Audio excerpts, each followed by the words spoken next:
مولاي صل وسلم دائما أبدا على حبيبك خير الخلق كلهم.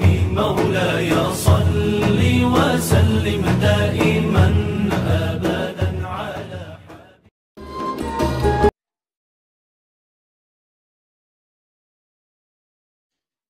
السلام عليكم ورحمة الله وبركاته.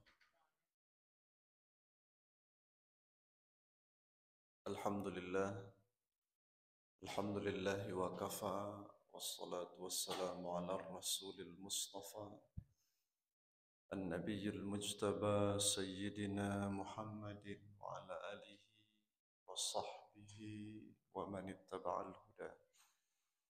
أشهد أن لا إله إلا الله وحده لا شريك له، وأشهد أن محمدا عبده ورسوله لا نبي بعده. اللهم بك أصبحنا وبك أمسينا وبك نحيا وبك نموت وإليك النشور. اللهم آت نفوسنا تقواها وزكها أنت خير من زكاها، أنت وليها ومولاها. اللهم اجعل جمعنا هذا جمعا مرحوما، وتفرقنا من بعده تفرقا معصوما. اللهم علمنا ما ينفعنا وانفعنا بما علمتنا وزدنا علما. اللهم اهدنا ووفقنا لما تحبه وترضاه. اللهم آمين. Amma ba'd. Bapak Ibu kaum muslimin dan muslimat, para hamba Allah jamaah salat subuh yang dirahmati Allah Subhanahu wa taala. Kita mohon pada Allah taufik, ridha serta hidayahnya di subuh ini untuk memudahkan kita melanjutkan pembahasan tazkiyatun nafs, bagaimana membersihkan diri, menyucikan jiwa melalui kitab Tajul Arus karya Imam Ibnu Athaillah As-Sakandari rahimahullah wa nafa'ana Allah bihi wa bi'ulumihi fi darain. Terakhir kita mempelajari bagian kalimat Imam Ibnu Athaillah yang menyatakan bahwa betapa bodohnya seseorang ketika Tuhannya memperlakukannya dengan sesempurna mungkin, sebaik mungkin, sementara dia memperlakukan Tuhannya dengan serba kekurangan, serba kering. Kalau bahasa di sini adalah kering. Allah Subhanahu wa taala tidak pernah berhenti memberikan karunia-Nya kepada kita, tidak pernah menurunkan rahmat-Nya kepada kita, senantiasa menyayangi kita. Lalu bagaimana kita terhadap Allah Subhanahu wa taala? Adakah kita berusaha melakukan hal yang sama kepada Allah? Membalas, kalau bahasa sehari-hari kita, membalas budi. Membalas budi, walaupun tentu tidak akan bisa kita membalas budi kepada Allah Subhanahu wa taala. Tapi kata Imam Ibnu Athaillah, betapa bodohnya seseorang, Tuhannya memperlakukannya dengan sebaik mungkin, sementara dia memperlakukan Tuhannya dengan sebaliknya. Nah, itu kalimat terakhir yang kita pelajari. Kalimat berikutnya adalah laisa ar-rajulu man saha bainan nasi fil majlisi, innamar rajulu man saha ala nafsihi wa raddaha ila Allah ta'ala. Bukanlah seorang pria sejati itu yang berteriak di antara orang banyak di dalam majlis, tapi pria sejati itu adalah yang meneriaki dirinya dan mengembalikan dirinya itu kepada Allah Subhanahu wa taala. Bapak Ibu jemaah dirahmati Allah Subhanahu wa taala. Di sini Imam Ibnu Athaillah menggunakan kata rajul untuk menunjukkan satu makna yang sangat tinggi dari kemanusiaan. Memang digunakan kata rajul artinya lelaki. Tapi kata lelaki di dalam bahasa Arab rajul itu. Seperti dalam Quran juga ada berulang-ulang kalimat itu. Misalnya ar-rijalu qawwamuna 'alan nisa. Rijalun la tulhihim tijaratun wala bay'. Lelaki. Bapak Ibu jemaah yang dirahmati Allah, orang Arab kalau menggunakan kata rajul sebenarnya bukan hanya menunjuk jenis laki-laki ya. Bukannya menunjuk jenis kelamin, tidak. Tapi sebenarnya yang diinginkan adalah satu kesempurnaan diri manusia. Seperti itu. Sehingga orang yang terbaik itu disebut rajul. Para pahlawan disebut rajul walaupun dia perempuan. Orang-orang besar, tokoh-tokoh disebut rajul sebagai satu pujian atas kebaikan dan kesempurnaan dirinya. Jadi di sini Imam Ibnu Athaillah mengatakan laisar rajul, bukanlah lelaki itu. Maksudnya apa? Bukanlah orang terbaik. Ya, bukanlah orang. Kalau bahasa orang kan ada itu orang. Ya. Allah menjadi orangnya tuh. Ya kan manusia dia, tapi kan kadang tidak cukup diri ini jadi manusia sepertinya. Ya. Harus pula menjadi orang kan gitu. Ya. Ini orang alun jadi orang ya. Alun jadi orang artinya apa Pak? Apa menjalihnya itu? Hah? Alun langkuk lah ya kan gitu. Belum sempurna lagi dia sebagai manusia. Tapi kalau sedikit, oh iyalah jadi orangnya gini. Nah, berarti dah banyak kesempurnaan dirinya sebagai manusia. Begitu pula di Arab, ya. Maka untuk menjelaskan makna yang seperti itu digunakanlah kata rajul. Nah, orang yang sempurna itu, yang terbaik itu bukanlah orang yang dia berteriak di tengah manusia, di tengah orang ramai. Bukan dan bersorak-sorak. Karena memang berteriak di tengah orang ramai itu kan butuh keberanian. Butuh satu kepercayaan diri. Betul tak? Ya. Orang ramai dalam majelis ya. Artinya bisa meneriaki orang, ya, dia bisa menceramahi orang. Bukan di situ. Bukan di situ standarnya orang itu baik, terbaik. Bahwa dia bisa mempengaruhi orang banyak, bukan? Ya. Kan kadang bicara mereka. Kalau santiang mana orang tuh, tanda santiang orang tuh apa? Dia bisa mempengaruhi orang banyak. Hidangannya dia orang banyak. Atau kalau dia berbicara, ya, itu tagak kali orang. Kalau dia berbicara, maka pandangan manusia orang banyak akan mengarah kepadanya. Kita sering seperti itu, memandang hebatnya seseorang dari apa yang dia tunjukkan di tengah orang banyak, di tengah orang ramai. Benar apa tidak? Santiangnya itu diukur dari bara dan banyak santiang. Bara banyak santiangnya itu ditunjuknya ke orang ramai.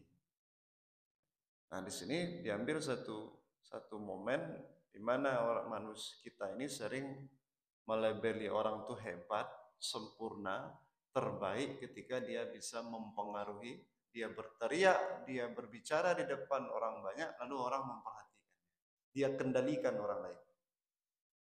Innamar rajul, tapi yang terbaik itu adalah orang yang dia soha ala nafsihi. Ya. Yang dia teriaki itu, yang dia kendalikan itu adalah dirinya. Tidak orang dan dia riaknya. Ya. Bukan kepada orang banyak dia menunjukkan kehebatannya, kesantiangannya, tapi kehebatannya itu dia tunjukkan ketika dia berhadapan dengan dirinya sendiri. dengan nafsunya, bisa enggak dia meneriaki nafsunya? Bisa enggak dia mengendalikan nafsunya? Lalu waraddaha ilallah, lalu diri itu, nafsu itu digiring pulang kepada Allah Subhanahu wa taala. Nah, bisa enggak seperti itu? Nah, kan ini kan sebenarnya Bapak Ibu, kalimat ini sebenarnya adalah kelanjutan atau turunan dari hadis Nabi Shallallahu alaihi wasallam. Ya. Nabi SAW itu ada sebuah hadis kalau kami tidak salah.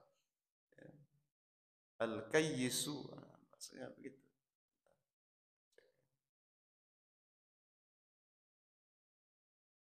Mandana nafsahu. Orang yang cerdas, ya, ya. Kata Nabi SAW. Ini hadis Nabi diriwayatkan oleh Imam Tirmizi. Pernah kita mungkin mendengarnya. Apa kata Nabi SAW? Al-kayyisu man dana nafsahu wa amila lima ba'dal maut. Kayyis. Kayyis. Apa artinya kayyis? Orang cerdas, orang berakal. Ada yang bagian nama anak kayyis, kayyisah. Yang bagian nama anak apa? Kayyisah. Ada kan? Kayyisah. Kayyis dalam bahasa Arab artinya orang yang cerdas, berakal. Tapi dipakainya akalnya itu kayyis. Sempurna dia memakai akalnya, kayyis namanya. Ya. Kayyis. Kalau padusinya kayyisah. Ya. Ada banyak lo nama orang kini kayyisah. Kamu dulu nak lo nama orang kayyisah. Belakang gua lah. Nah, banyak lo nama anak apa? Kayyisah. Kayyisah segala macam lah ya. Enak. Itu bahasa Arab ya. Kayyis. Ada dalam hadis. Al-kayyisu kata Nabi. Orang yang paling cerdas, orang yang maksimal memakai akalnya itu, orang yang paling santiang bahasa Arab ya. Mandana nafsahu. Siapa dia? Orang yang bisa menundukkan nafsunya. Jadi kecerdasan bukan pada sekian karya tulisnya. Ya, sekian produk, hal-hal yang bisa dia hasilkan, dia produksi, dia buat. Kata Nabi, orang yang paling cerdas itu adalah orang yang satu, ini ada dua kriterianya ya. Adalah orang yang satu dia bisa menundukkan nafsunya, yang kedua wa amila lima ba'dal maut. Dia beramal untuk kehidupan setelah mati. Untuk sesuatu setelah kematian. Dua. Sebaliknya, apa lawannya? Orang yang hebat akalnya itu al-ajiz, orang yang lemah akalnya. Lemah akal itu apa sahabat? Lemah akalnya. Tidak bisa lah diputar, tidak bisa. Lah macam-macam cara memutar akal itu, tidak terputar ada akal. Kuraka. Aku punya ada orang yang agak barangin kan? Namanya barangin namanya itu ya. Kuraka wajah itu macam. Kuraka kan begitu ya. Kurang akal itu, ajiz, lemah akalnya. Ya. Apapun ditunjukkan tidak bisa dia melakukan yang terbaik. Padahal sudah banyak orang menunjukkan, banyak orang maja tidak aja bisa mengerti. Itu ajiz, lemah akalnya. Ya. Siapa itu? Orang yang lemah akal adalah man atba'a nafsahu hawahu.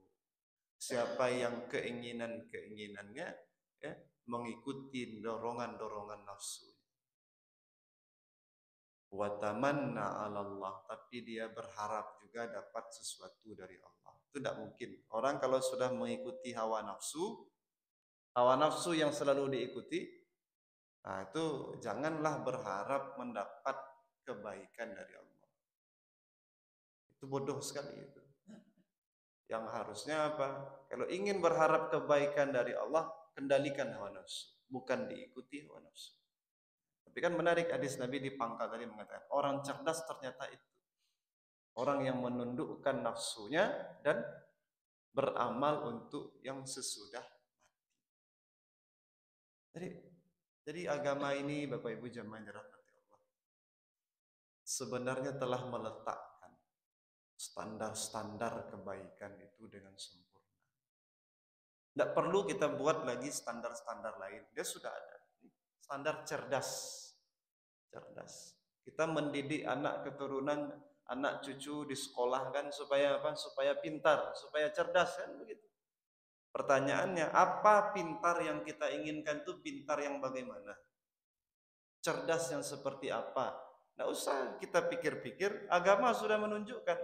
Kalau kita ingin anak cucu kita, diri kita, anak cucu, keluarga kita jadi orang-orang pintar, nih standar pintar, nih standar cerdas dari Rasulullah. Apa standar cerdas itu?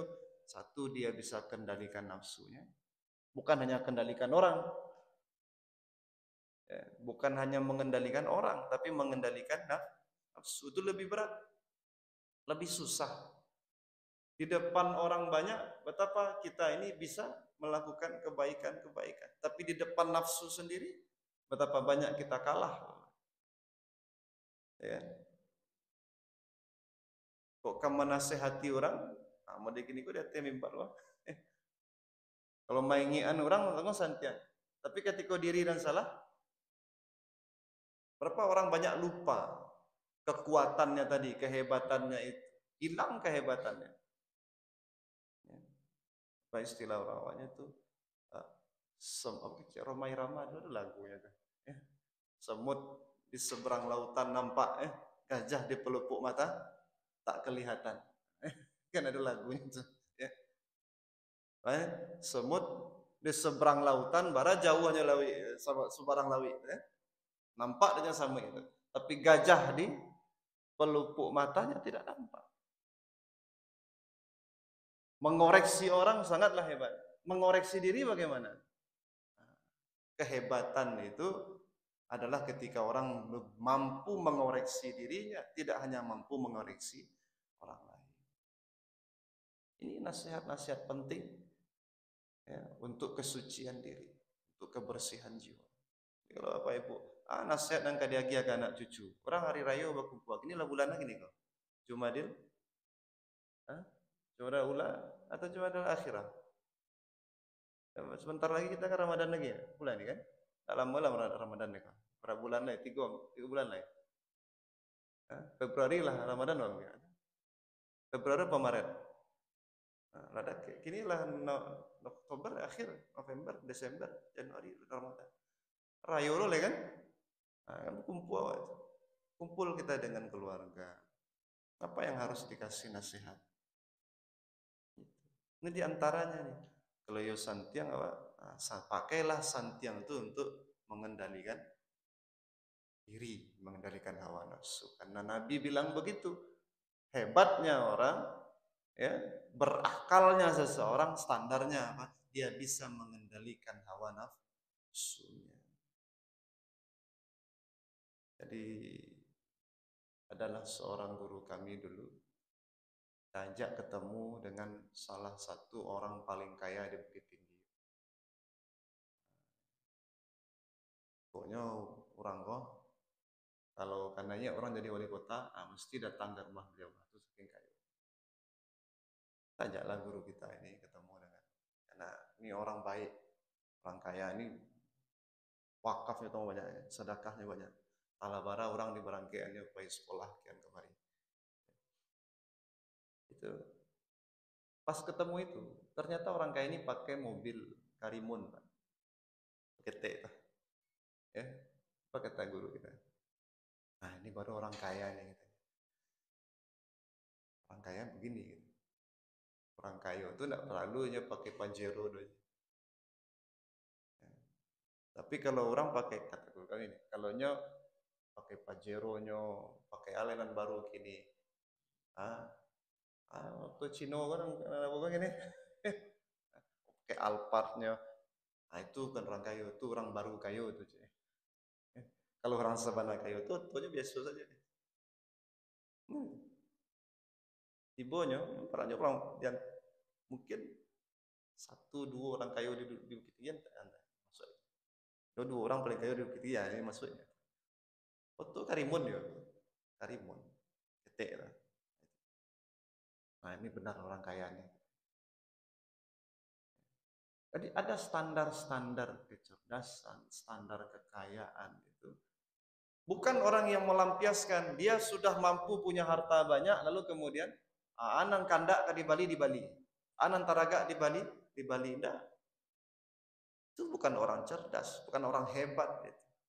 Ketika dia bisa, dia lampiaskan semua yang dia mau karena dia sedang bisa. Dek lai bahasa orang awaknya kan. Dek sadang lai, dek sadang dia teh angin, ya.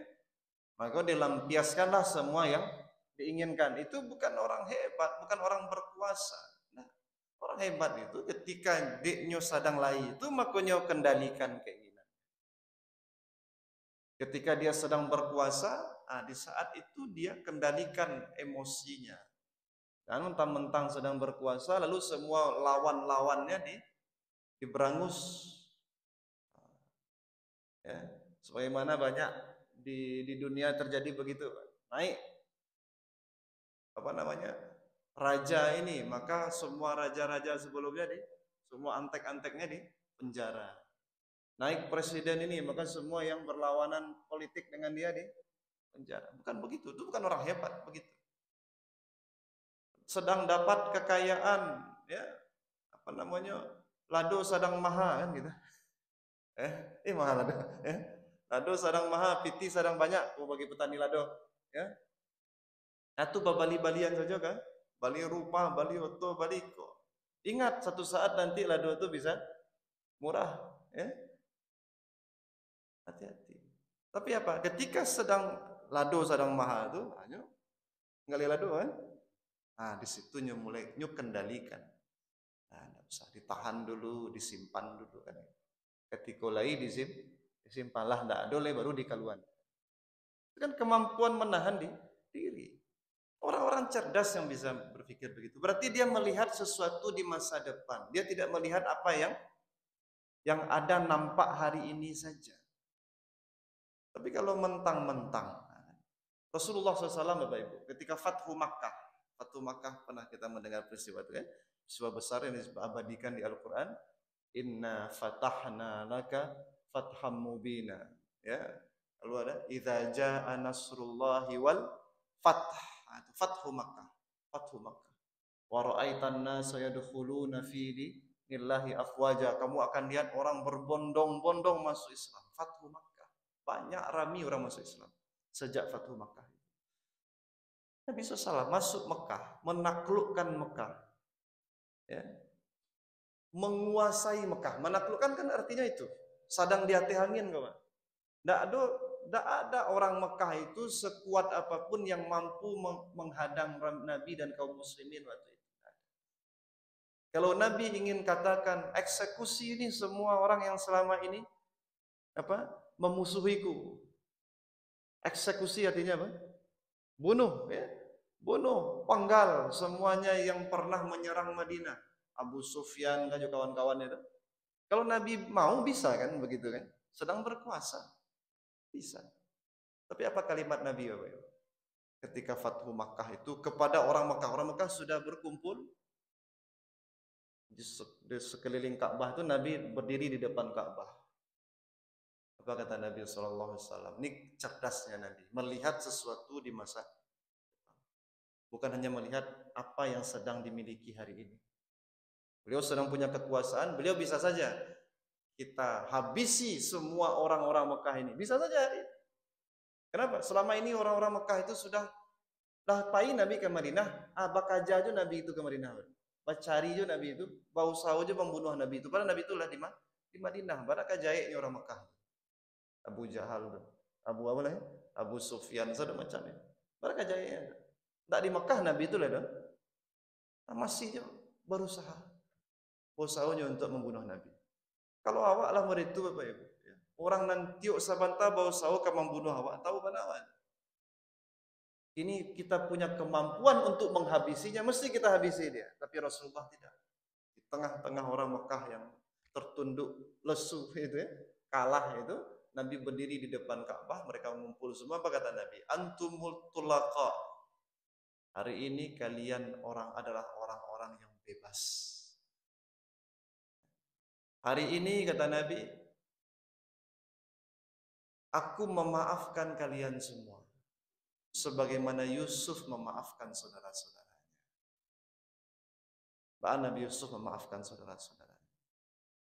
Ketika Nabi Yusuf lah jadi penguasa, kok saudara-saudaranya datang kayaknya minta bareh kan gitu ya, minta gandum, minta tolong. Sedang lemah tuh saudara-saudaranya di bawah posisi Nabi Yusuf jadi penguasa yang menentukan, yang mempunyai kebijakan, pemilik kebijakan. Apa kata Nabi Yusuf? Hari ini tidak ada lagi celah untuk kalian. Kalian bebas, saya maafkan. Kalau kecil orang awak apa tuh? Nggak bodoh nawak tuh. Hah? Orang awak kan mau itu tuh. Pandia macam. Apa itu? Lah mode ituannya. Apa yang dikerjakan oleh saudara Nabi Yusuf ke Nabi Yusuf? Bukan hanya membuang, bukannya membuang. Allah dimasuknya ke dalam semua tuh. Ya, nyuintip dalam satu riwayat kita baca itu dalam tafsir. Nyo menyingkir tuh mereka tuh. Nyo calia nang kata jadi Yusuf. Kironya lewat lah. Nah, kafilah dagang kan, dinangke kan, diangke anak kau Yusuf kata. Terus kecil orang itu budak kami itu mah. Budak kami. Tapi kalau nio kalian ambil lah, bayilah. Dijualnya dia. Bukan hanya memasukkan ke lubang itu, tapi nanti dia apa? Dia jual adiknya itu kan. Mereka jual adik mereka itu kan ke kafilah dagang tadi. Dijual dengan apa? Disebut dalam Quran bisamanin bakhsin darahima ma'dudah. Harga yang sangat murah. Barakat terhinanya Nabi Yusuf. Di depan matanya dia dijual oleh abang-abangnya dengan harga yang sangat murah. Darahim, beberapa dirham saja. Bukan dinar, dirham. Bapak Ibu jamaah dirahmati Allah. Di depan matanya terekam betul oleh Nabi Yusuf kejahatan abang-abangnya. Tapi ketika beliau berkuasa, bukan di penjaranya, bukan dipersulitnya. Kalian sudah berbuat jahat kepadaku, tidak ada hak kalian dapat dapat gandum hari ini. Bukan begitu. Dikasih. Bahkan katanya apa? Bawa semua keluarga kalian ke sini. Bawa ayah, ibu, bawa semua. Diberikanlah nanti akhirnya Bapak Ibu. Kenapa Bani Israel itu Kan ini Bani Israel nih, anak-anaknya Nabi Yakub. Kemudian kenapa Bani Israel itu memiliki kekuasaan di negeri Mesir sehingga nanti ketika masa Nabi Musa, Fir'aun kemudian tidak senang dengan Bani Israel. Karena saking istimewa, diistimewakan Bani Israel itu karena Nabi Yusuf tadi. Dia giahlahnya sekapling tanah yang cukup luas di Mesir itu untuk tinggal di sana. Yang tadinya tinggal di kampung Udiak di Jawa. Nah, dibawa dari Nabi Yusuf masuk ke Mesir, kota Gadang, dia tanah kaplingan tanah kadang berkembang biak di sini Bani Israel. Bapak Ibu jamaah dirahmati Allah. Begitu Nabi Yusuf memaafkan saudaranya. Itu oleh Rasulullah diteladani ketika Fathu Makkah. Dan itu oleh Rasulullah dikatakan adalah kecerdasan. Bakun enggak? Setelah Fathu Makkah, akhirnya kan karena kebaikan hati Nabi tadi, orang Mekah dengan sukarela masuk Islam. Abu Sufyan itu masuk Islam. Abu Sufyan itu masuk Islam. Abu Sufyan, anaknya, istrinya Abu Sufyan. Siapa istri Abu Sufyan? Hindun yang memakan jantung Hamzah. Barakasaki hati Nabi ke Hindun itu sebenarnya. Ya, yang paling. Tapi karena dia datang, karena baiknya, murahnya hati Nabi, dia datang, mereka masuk Islam. Apa kata Nabi? Siapa yang masuk rumah Abu Sufyan sejak hari ini, maka dia dapat jaminan keselamatan dari. Kalau awak lah jo, jadi Nabi waktu itu dalam posisi Nabi, ke Abu Sufyan waktu itu. Oh enggak. Tapi begitulah Nabi. Yang dilihat apa? Masa depan. Nanti setelah Fathu Makkah. Tahun 9, 10, 11 Rasulullah SAW wafat. Berapa tahun jaraknya? 3 tahun setelah itu Rasul wafat. Apa yang terjadi? naiklah Abu Bakar menjadi khalifah. Apa masalah yang terjadi? Orang mulai murtad. Maka di antara kerja Abu Bakar ketika naik jadi khalifah apa? Memerangi orang-orang murtad dan yang tidak mau membayar zakat. Dikiranya zakat itu upeti kepada Nabi Muhammad. Nabi Muhammad sudah meninggal, tidak ada lagi kewajiban membayar upeti. Maka kata Abu Bakar apa? Saya akan perangi orang yang membeda-bedakan zakat dengan sholat. Kalau sholat masih dikerjakan, maka zakat harus tetap dibayarkan. Bapak Ibu jamaah dirahmati Allah, tahu enggak kita? Dari seluruh wilayah yang sudah masuk Islam di masa Rasulullah hidup itu, wilayah ya, bukan orang per orang, tapi wilayah itu cuma tiga wilayah yang tidak murtad. Madinah, Taif, Makkah. Madinah, Taif, Makkah. Wilayah lain banyak yang murtad. Mayoritasnya murtad. Mayoritasnya tidak mau lagi bayar zakat. Tapi yang tiga wilayah ini setia dengan Islam. Itu cerdas, kan cerdas itu. Dimaafkan hari ini, kemudian mereka masuk Islam dengan sepenuh hati, dan mereka nanti menjadi benteng-benteng kaum muslimin. Ketika yang lain melepaskan dirinya dari Islam, mereka tidak mau melepaskan diri dari Islam. Makkah. Itu kan kecerdasan, bisa melihat sesuatu nanti satu saat bisa jadi ini yang terjadi. Satu saat akan begini keadaan. Hari ini kita tahan diri kita dulu. Ya. Apa tadi? Ketika nyolai disimpan, ketika ndak ada, baru dimakan. Kan gitu. Ada nasihat orang tua-tua kita dulu begitu. Ya, nasihat. Kok jadi orang kalian, kok jadi orang barado, ketika nyolai disimpan, ketika nyolah ndak ada baru dimakan. Itu cerdas, begitu. Orang sekarang kan dalam tidak. Ya. Baru naik jadi PNS, kerajaan. Baru jadi anggota DPR, langsung Bagadayan SK. Mumpung ini, ya, baru dapat sertifikasi, ada Bapak Ibu yang jadi guru di sini. Baru lulus sertifikasi, langsung ganti oto sekali itu, Pak. Ya, ganti oto sekali itu, ya, tambah rumah tingkatnya tuh. Ya, mumpung kalau bahasa orang Jawa, aji mumpung lagi ada pakai. Bukan begitu orang cerdas. Orang cerdas itu dia berpikir untuk masa depan. Makanya kata Nabi, al-kayyisu man dana nafsahu wa amila lima ba'dal maut. Orang yang cerdas dia tahan nafsunya dan dia lakukan sesuatu untuk sesudah matinya, masa depan yang paling jauh, yaitu negeri akhirat. Ya. Jadi kalau kita dalam bab membersihkan jiwa, bukan hanya perkara taubat ya, tapi taubat ini untuk apa? Menghapuskan dosa sekarang? Tidak. Yang paling penting dari taubat itu adalah agar nanti di hadapan Allah tidak ada lagi tersebut dosa-dosa itu. Tidak tasabuh, tidak tabaco dosa-dosa itu lain. Bukan kini terhapus saja, tapi nanti di akhirat tidak ada lagi catatan. Jadi orang bertaubat tuh pandangannya adalah akhirat. Orang-orang beriman dia melihat jauh di sana, di akhirat yang dia lihat.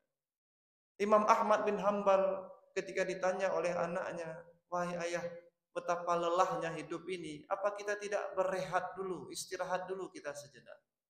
Kapan kita istirahat nih? Karena Imam Ahmad itu kan ulama, terus belajar, terus mengajar, terus ya memperhatikan dan mengarahkan umat. Kata anaknya juga seorang ulama, namanya Abdullah. Kata anaknya, kapan kita istirahat? Kata Imam Ahmad, kita istirahat ketika kaki kita sudah mencecah surga. Kalau lah tiba kaki wak di surga baru istirahat. Kini nak doka tu istirahat. Beramal terus. Beramalnya untuk apa? Untuk akhir. Hanya orang-orang cerdas bisa melakukan sesuatu untuk masa depan. Dan bagi orang beriman, masa depan yang paling nyata, yang paling hebat itu adalah masa depan di surga Allah Subhanahu wa Ta'ala. Ini bukan masa depan 10 tahun lain, nak. Tapi masa depan nanti di akhirat. Setelah saya mati nanti bagaimana? Nah, kalau hari ini saya melepaskan semua keinginan, nanti kira-kira setelah saya meninggal, apa yang akan terjadi pada diri? Kalau hari ini saya berbuat kelalaian, nanti setelah saya meninggal, apa kira-kira yang akan terjadi? Kalau hari ini saya taat, patuh pada Allah, kira-kira nanti setelah mati apa yang akan terjadi? Terbayang itu, terbayang. Bukan apa yang akan dimakan nanti saja yang terbayang, tapi bagaimana nanti di akhirat. Bapak Ibu jamaah yang dirahmati Allah Subhanahu wa Ta'ala, seperti itu. Jadi kata guru kami kan ada kalimat begini, ya, bukan ya bagaimana nanti saja, tapi nanti bagaimana. Kadang-kadang orang awak tuh, baka beko, salah, beko lo dituang. Kan ada orang awak begitu, ya, beko lo dituang, baka beko, baka terjadi salah beko. Nah, hidup tuh bukan baka beko, tapi beko tuh baka. Ya, guru-guru kita memberi nasihat begitu. Nah, itu mungkin pembahasan kita di pagi ini, Bapak Ibu jamaah dirahmati Allah. Maka standar kecerdasan ada pada kemampuan mengendalikan diri dan kemampuan melakukan sesuatu hari ini untuk kebaikan di masa depan, yaitu di akhirat. Itu standar namanya. Wallahu a'lam bishawab. Itu mungkin pembahasan kita di pagi ini. Semoga Allah bukakan pada diri kita hidayahnya, inayahnya, taufiknya, sehingga hidup kita ini lebih mudah untuk kita jalani terus berada di atas jalannya. Aqulu qawli hadza subhanakallahumma wa bihamdika asyhadu an la ilaha illa anta wa nastaghfiruka wa natubu ilaik wa sallallahu ala sayyidina Muhammadin wa ala alihi wa sahbihi wa sallim walhamdulillahi rabbil alamin. Billahi taufiq wal hidayah. Wassalamualaikum warahmatullahi wabarakatuh.